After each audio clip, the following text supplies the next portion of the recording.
Welcome to Luca is a Billionaire, where the only thing I invest in is your answers. In this video, I will explain how to apply for estate tax amnesty. This special program offers a valuable opportunity for heirs to settle outstanding estate taxes without incurring penalties or surcharges.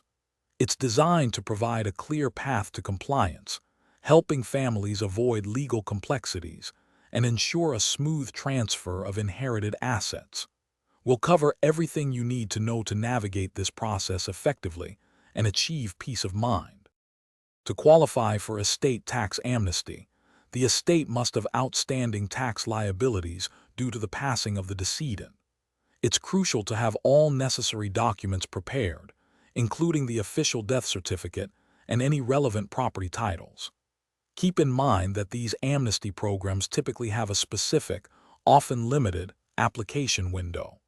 Acting promptly is key to taking advantage of this opportunity and ensuring your eligibility for the program.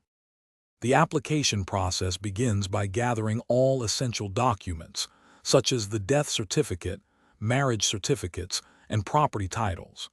Next, carefully and accurately complete the official estate tax amnesty application form. Once prepared, submit your application along with all supporting documents to the designated tax authority.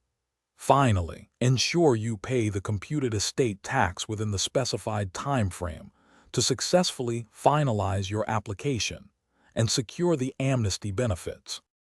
Successfully applying for estate tax amnesty brings significant benefits, including the waiver of all penalties, surcharges, and interest.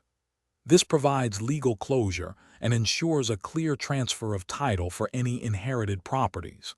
For complex situations, it's highly advisable to consult with a qualified tax professional. Always double-check that all information provided in your application is accurate and complete to prevent any potential delays or rejection of your submission.